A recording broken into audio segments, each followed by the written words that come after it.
మాజీ మంత్రి అంబటి రాంబాబు జోగి రమేష్ ఇళ్లపై టీడీపీ అల్లరి మూకలు దాడి చేసిన వారిని కఠినంగా శిక్షించాలని వైఎస్ఆర్ జిల్లా వైఎస్ఆర్ కాంగ్రెస్ పార్టీ నాయకులు డిమాండ్ చేశారు. కడపలోని వైఎస్ఆర్ కాంగ్రెస్ పార్టీ కార్యాలయంలో బీసీసీఎల్ నాయకులు భారీగా నిరసనకు దిగారు. మాజీ మంత్రి అంబటి రాంబాబు జోగి రమేష్ ఇళ్లపై టీడీపీ అల్లరి మూకలు దాడి చేశారు అంటూ ఆ దాడులను తీవ్రంగా ఖండిస్తూ ఈ ఆందోళన చేపట్టారు. సాధిద్దాం సాధిద్దాం జ్యోతిరావు పూలే ఆశయాలు సాధిద్దాం రాష్ట్రంలో బలహీన వర్గాలపై జరుగుతున్నటువంటి దాడులను రాష్ట్రంలో బలహీన వర్గాలపై జరుగుతున్నటువంటి దాడులను ఇవాళ రాష్ట్రంలో బడుగు బలహీన వర్గాల హరిజన గిరిజన మైనార్టీ వర్గాల ఓట్లతో అధికారంలోకి వచ్చినటువంటి కూటమి ప్రభుత్వంలో ప్రమాణ స్వీకారం చేసిన నాటి నుండి నేటి వరకు కూడా ఈ రాష్ట్రంలో బడుగు బలహీన వర్గాలపైన దాడులు జరుగుతూ ఉన్నాయి, భౌతిక దాడులు జరుగుతూ ఉన్నాయి, హత్యా ప్రయత్నాలు జరుగుతూ ఉన్నాయి వరుస క్రమంలో. మరి రాష్ట్రంలో ఉన్నటువంటి బీసీలు అందరూ కూడా నిరసన రూపంలో వ్యక్తం పరుస్తున్నా కూడా ఈ రాష్ట్ర ప్రభుత్వం ఏమాత్రం చెల్లించకుండా రాష్ట్రంలో ఉన్నటువంటి వైఎస్ఆర్ కాంగ్రెస్ పార్టీ బీసీ నేతలపైన దాడులు జరుగుతూనే ఉన్నాయి. మరి ఇవాళ కూటమి ప్రభుత్వం అధికారంలోకి వచ్చిన తర్వాత ఈ రాష్ట్రంలో దాదాపు బడుగు బలహీన వర్గాలకు సంబంధించి 17 మంది హత్య గావింపబడ్డారు. No case. మరి అదేవిధంగా వైఎస్ఆర్ కాంగ్రెస్ పార్టీలో రాష్ట్ర నేతలుగా ఉన్నటువంటి జోగి రమేష్ పైన, ఎమ్మెల్సీ రమేష్ యాదవ్ పైన, మరి అదేవిధంగా మాజీ మంత్రి మహిళ అయినటువంటి విడుదల రజనీ పైన, విజయవాడ మేయర్ అయినటువంటి ఉప్పాల హరికి పైన, నిన్నగాక మనం చూస్తే ఓడో కిరణ్ రాయలంట తిరుపతిలో యాదవ్ కులాన్నే యదవ కులంగా సంబోధించేటువంటి చరిత్ర సంస్కృతి ఈ రాష్ట్రంలో కొనసాగుతోంది. మరి వీటన్నిటికీ నిరసనగా వైఎస్ఆర్ కాంగ్రెస్ పార్టీ రాష్ట్ర బీసీసీఎల్ అధ్యక్షులు ఎమ్మెల్సీ రమేష్ యాదవ్ గారు ఇచ్చినటువంటి పిలుపు మేరకు ఈరోజు కడప నగరం నందు నిరసన కార్యక్రమాన్ని ఏర్పాటు చేయడం జరిగింది జ్యోతిరావు పూలే విగ్రహం దగ్గర. ఈ కార్యక్రమాన్ని కూడా పోలీసులు అడ్డం పెట్టి మీకు పర్మిషన్ లేదు అనేసి అనేక ఆంక్షలపై అడ్డుపెట్టి ఈరోజు మా కార్యక్రమాన్ని అడ్డుకునేటువంటి ప్రయత్నం కూడా ఈ ప్రభుత్వం చేసిందంటే ఈ రాష్ట్ర ప్రభుత్వానికి బీసీల మీద ఉన్నటువంటి పక్షపాత వైఖరి ఏంటో రాష్ట్ర ప్రజలందరూ కూడా గమనించాలా. మరి ఇవన్నీ కూడా డైవర్షన్ పాలిటిక్స్లో భాగంగానే మరి విజనరీ 40 సంవత్సరాల రాజకీయ చరిత్ర ఉన్నటువంటి చంద్రబాబు నాయుడు గారు డైవర్షన్ పాలిటిక్స్లోని ఇవన్నీ కూడా తెరలేపుతా ఉన్నారు. మరి అదేవిధంగా సూపర్ 6 హామీలు ఇచ్చారు. మరి ఆ హామీల్లో భాగంగా రైతులు రోడ్ల మీదకి వచ్చారు. మాకు ఇచ్చినటువంటి 20,000 హామీ ఇచ్చినటువంటి 20,000 ఎక్కడా అని. నిరుద్యోగ యువత బయటకు వచ్చింది, మాకు ఉద్యోగాలు 20 లక్షల ఉద్యోగాలు ఎక్కడా, 3,000 రూపాయలు నిరుద్యోగ భృతి ఎక్కడా అని. మరి అదేవిధంగా మహిళలు రోడ్ల మీదకి వచ్చారు.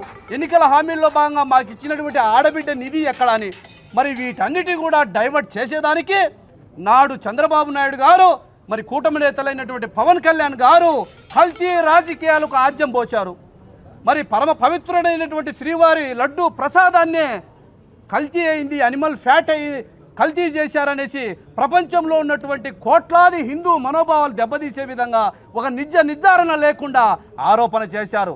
మరి అది ఎందులో భాగం అంటే రాష్ట్ర ప్రజలకు ఇచ్చినటువంటి హామీలు అమలు చేయాలనేసి రాష్ట్ర ప్రజలందరూ కూడా అడుగుతున్నారు. కాబట్టి డైవర్షన్ చేసేదానికి మరి మా నాయకుడు జగన్మోహన్ రెడ్డి గారిని హిందూ సమాజానికి దూరం చేయాలనేటువంటి ఒక కుట్రతో ఆనాడు డైవర్షన్ పాలిటిక్స్ తెరలేపారు. మరి సిబిఐ కోర్టులో సిట్టు విచారణ చేసిన తర్వాత సిబిఐ నివేదిక వచ్చింది. ఏం చెప్పింది? నో అనిమల్ ఫ్యాట్, ఎక్కడ కూడా జంతువుల కొవ్వు అనేది శ్రీవారి ప్రసాదంలో కలవలేదు అని చెప్పింది.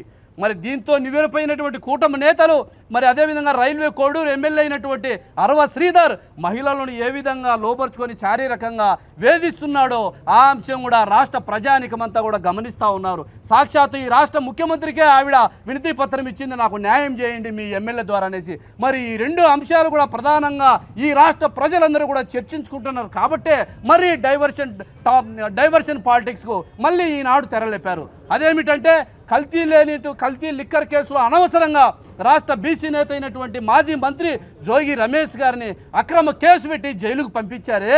మరి ఇది బీసీల మీద ఏ విధంగా దాడి అని మేము అనుకోవాలి. మరి అదేవిధంగా ఉప్పాల హరిక మీద ఒక మేయర్ మహిళ, మరి అదేవిధంగా మాజీ మంత్రి విడుదల రజని, ఆమె కూడా నిన్న కూడా మొన్న మళ్ళా అనుచితంగా ఆ మీద దాడి చేశారు. అంటే ఇవన్నీ కూడా మళ్ళీ డైవర్షన్ పాలిటిక్స్లో ఒక భాగమే. మరి జైలుకు పంపించారు కదా జోగి రమేష్ గారి మీద, మరి ఇంటి మీద పడి గంజాయి బ్యాచ్, బ్లేడ్ బ్యాచ్ రౌడీలతో ఆయన ఇంటి మీద పడి పెట్రోల్ పేసి బాంబులు వేసి ఆయన ఇంటిని తగలబెడతారా? ఏమి రాష్ట్రంలో బడుగు బలహీన వర్గాలు ఉండాలా లేదా ఏరే దేశం ఏమైనా పారిపోవాలా? ఈ ప్రభుత్వం సమాధానం చెప్పాలని మేము అడుగుతూ ఉన్నాం. మరి రాష్ట్రం గత 2-3 రోజుల నుంచి రావణ కాష్టం అయిపోతూ ఉంది. ఈ రాష్ట్రంలో రాజ్యాంగం అనేది అమలు అవుతుందా? ఈ రాష్ట్రంలో శాంతి భద్రతలు అనేవి ఉన్నాయా? తక్షణమే దీని మీద రాష్ట్ర గవర్నర్ గారు జోక్యం చేసుకోవాలి. ఈ రాష్ట్రంలో ప్రజల యొక్క ధన మాన ప్రాణాలకు రక్షణ లేకుండా పోయింది. ఆర్టికల్ 356 అంటే రాష్ట్రంలో రాజ్యాంగం అమలు అనేది జరగలే అనేసి గవర్నర్ గారు జోక్యం చేసుకొని సెంట్రల్ గవర్నమెంట్కు సిఫారసు చేసి ఈ రాష్ట్రంలో అత్యవసర పరిస్థితి విధించాల్సినటువంటి అవసరం ఎంతైనా ఉంది అనేసి ఈ సందర్భంగా మేము తెలియజేస్తూ ఉన్నాం. మరి ఈ విధంగా చూసుకుంటే రాష్ట్రంలో జరుగుతున్నటువంటి బడుగు బలహీన వర్గాల మీద జరిగినటువంటి దాడులన్నీ మేము గమనిస్తూ ఉంటే ఈ రంగ చంద్రబాబు నాయుడు గారు ఆలోచన ఒకటే ఉన్నట్టుంది. ఏరు దాటిన తర్వాత బోడి మల్లన్న, ఏరు దాటిన తర్వాత తెప్ప తగిలేసినట్టుంది. ఎన్నికల్లో బీసీలకు హామీలు ఇచ్చాం, ఓట్లేశారు, గద్దెనెక్కాం. ఇంకా ఈ బడుగు బలహీన వర్గాలతో మాకేం అవసరం అని మీరు భావించవచ్చు. బహుశా మేము ఈవీఎంతో ముఖ్యమంత్రి అయినాం, బీసీలతో మాకు పని ఏమీ లేదని మీరు భావించవచ్చు. రాబోయే రోజులలో ఖచ్చితంగా ఈ రాష్ట్రంలో ఉన్నటువంటి బడుగు బలహీన వర్గాల వారు, హరిజన గిరిజన మైనార్టీ వర్గాల వారు ఏకతాటిపైకి తెచ్చి మీ మెడలు ఉంచి బీసీల వ్యతిరేకంగా ఉన్నటువంటి ఈ కూటమి ప్రభుత్వాన్ని దించేందుకు రాష్ట్ర వ్యాప్తంగా బీసీలందరూ కూడా ఏకతాటి మీదకి వస్తామని తెలియజేస్తా ఉన్నాం. మరి అదేవిధంగా ఈ ఏదైతే వైఎస్ఆర్ కాంగ్రెస్ పార్టీ నాయకుల మీద దాడులు జరిగాయో వారందరికీ కూడా ఈ రాష్ట్రంలో ఉన్నటువంటి బీసీ సమాజం అంతా కూడా మీకు అండగా ఉంటుందనేసి ఈ సందర్భంగా తెలియజేసుకుంటూ సెలవు తీసుకుంటా ఉన్నాం.